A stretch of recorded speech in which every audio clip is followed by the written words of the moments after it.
Oh, Kimberly. Thank you, Kimberly. Guys, how did she do?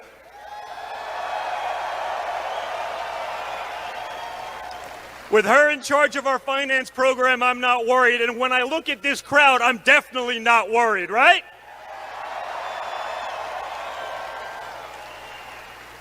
Who's voting for Bernie? I'm just kidding. Guys, honestly, it's an honor to be able to be here today, okay? When I look at what's going on around the country, I am just so happy because all of you took a chance on my father.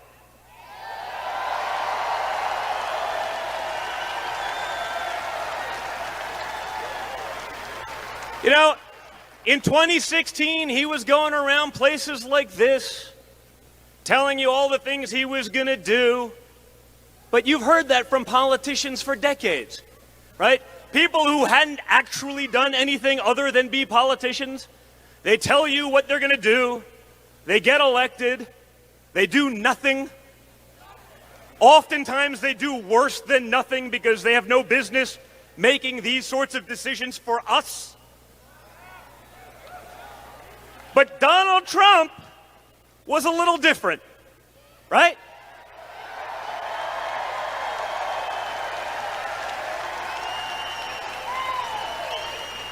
Donald Trump said he was going to do a lot of things. And guess what, guys? He did them!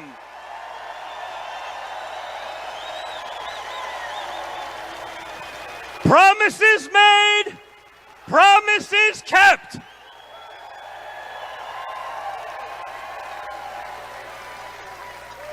But just think, imagine that in this world, in 2020, promises made, promises kept is an anomaly. It's not what they actually do. But he went in there, and guess what, guys? In all fairness, Donald Trump needed this job like a hole in the head. No, but why'd he do it? For all of you.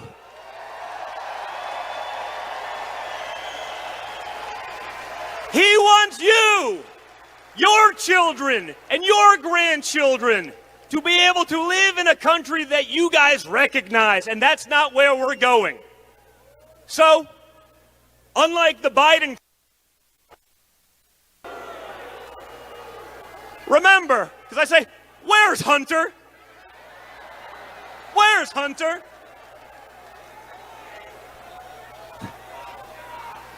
Hey guys, what do you think our friends in the media would say if Donald Trump Jr. $3,000 a month from a corrupt Ukrainian oil company? You think they'd have a problem with that? You think they'd maybe ask a question or two about it?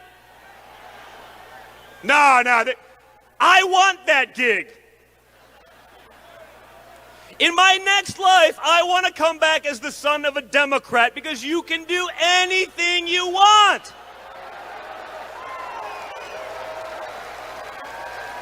There's no consequences. If I did what Hunter did, I'd be in jail right now.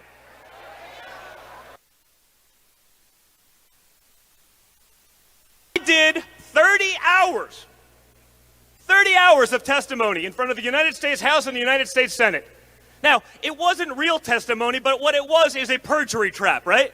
They get you in there, they ask you the same question 1,000 times, and if you say you did something at 12:01 p.m., but it was 12:02, that's it, you're done. Right, that's all it is. And then I'm watching, and you see the impeachment hoax going on. By the way, don't forget, this has been going on also for what, 3 years? Right? Remember our friends at the Washington Post, 19 minutes after the inauguration, they write the article, The Case for Impeachment. 19 minutes. They nominated Barack Obama for the Nobel Prize 11 days after his inauguration, but it took them 19 minutes to make the case for impeachment of Donald Trump. That is why it is so important for all of you to be here right now. That is why it is important for you to be so motivated, to be in this game, right? Because that, folks, that is what we are up against. Okay? They can say anything. Oh, the Where's Hunter shirt. Oh, that's beautiful. I may have to steal that. Where's Hunter? But let's not kid ourselves. I almost feel, almost, I don't want to get crazy now, but I almost feel bad for Joe Biden because, in all fairness, if Joe Biden came out to a crowd like this, he would say, "It's great to be here in Florida." Hey, Joe, we're in New Hampshire. Oh. Maybe that's why there's snow on the ground and it's cold outside. And, sir, you are a dog-faced pony soldier. Whatever the hell that means, I don't know. I have no idea. But, like, you know, when Joe gets a little confused, it's not even like Ohio, Iowa. Like, you know, I could understand that once. But every week? Like, Iowa, New Hampshire? I don't know, guys. It's not exactly close. If Donald Trump did that once, every pundit on TV right now would be saying, Donald Trump has dementia. Right? He did it once, and it's over. Joe can do it about every day, and it's like there's nothing to see here, folks. Right? Just like I'm giving this speech, and while there's teleprompters here, I don't use them because I'm making it up as we go. But it's easy when it's fun. It's easy when you have this kind of support, and it's easy when you have facts to back you up.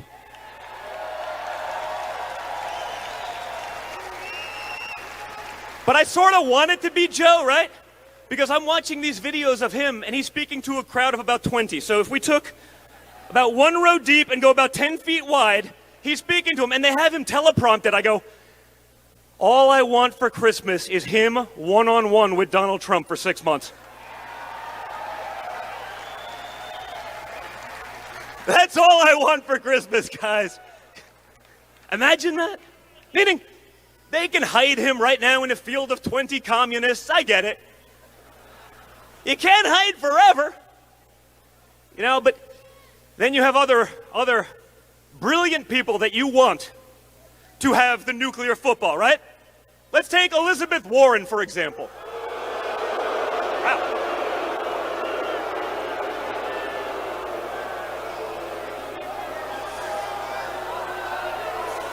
Wow. Wow. Now, but think about it. This is why I sort of love what we're running against, right? Elizabeth Warren, think about this, guys, is sitting around a table with her top advisors, the people who will probably make and form her cabinet in time, right? And she gets trolled into taking a DNA test. You remember this one, right?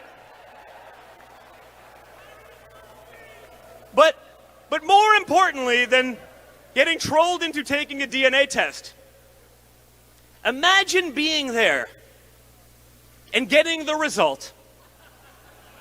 And it says, maybe, 1024th Native American.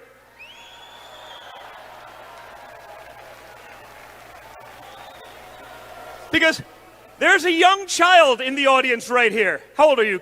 How old are you, buddy? How old are you? You're 11. Even you know that 1024th is not a big percentage, right? Thank you. But Elizabeth Warren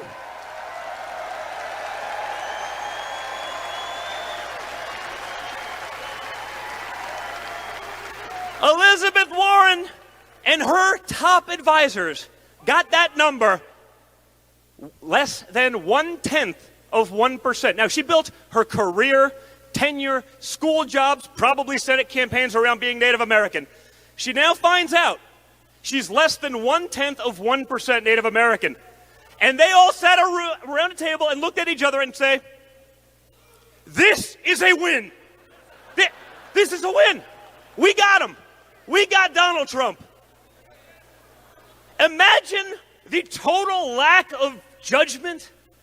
Imagine the total lack of common sense that is the result, and you run with it as though it is gospel. I mean, do you want that person making decisions for you? For your kids, for your loved ones, for your friends in the military? Because I sure as hell do not. Right? Guys, this is what we're up against. It's why you got to be so engaged. But again, when you have a mainstream media complex that has just chosen to ignore fact, chosen to put their hatred of Donald Trump above everything else, chosen to disregard the best employment numbers in the history of modern America, chosen to ignore that Donald Trump and his policies have created a blue-collar boom.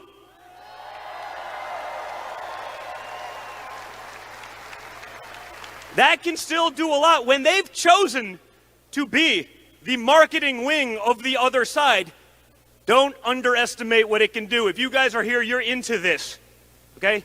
You appreciate your freedoms. You appreciate this country. You appreciate what's going on. But the average guy, thank you, sir. I appreciate you too, buddy. You want to do this? You want to come up here? I love you too. Thank you. Thank you, man. Okay.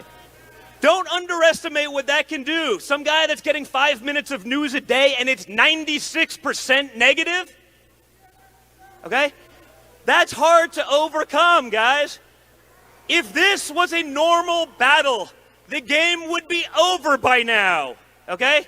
This would be like a World Series team taking on a failed Little League team in reality. But we're not living in reality because the way they're able to manipulate it. You've seen what's going on. As my father is signing a historic trade deal with China to benefit hardworking Americans, the Democrats are signing the articles of impeachment.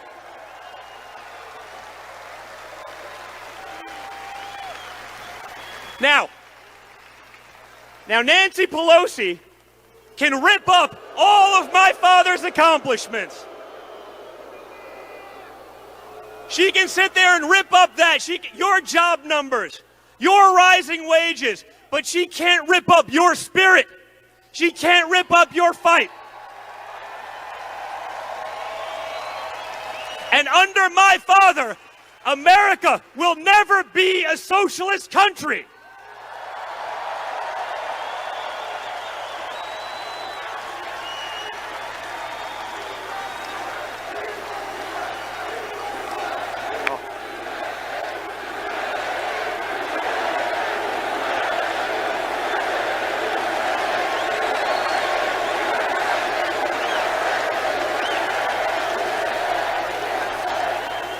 Hey guys, just don't get lost and go to the wrong rally, because if you do that at Bernie's rally, they're going to run you down and beat you up, okay? Another thing they don't talk about, right? The media conveniently forgets when conservatives, Trump supporters are attacked, but if you guys did that to any of them, it would be front-page news, just like happened yesterday, right? Again, that's the double standard, but because you are in this game, because you are with us, because of your support, I promise you, we're going to keep the winning going. We're going to do this with Donald Trump at the helm, and it's going to be because of all of you.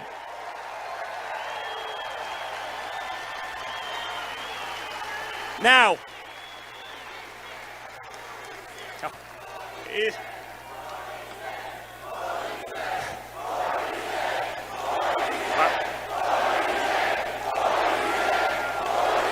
well, let's worry one step at a time. Let's worry about 2020. That's all we got to focus on, right? Let's keep winning. And with that, though, guys, I have the distinct pleasure to introduce an incredible American. This is not the typical politician. When we first met him in the governor's mansion in Indiana, we had breakfast with him, and his incredible wife was serving us breakfast. We asked, where's your staff? Well, we don't have staff for these kind of things because we don't want to waste the taxpayers' money. When one of my children hurt himself a couple years ago really badly, I get a call. And it's directly from this gentleman, not through the White House operator, not through some staffer. It's him doing it himself because he cares. He cares about you. He cares about us. Truly, one of the most thoughtful individuals I have ever met, certainly in politics. I have the distinct pleasure tonight to introduce to you, New Hampshire, our incredible Vice President of the United States, Mike Pence.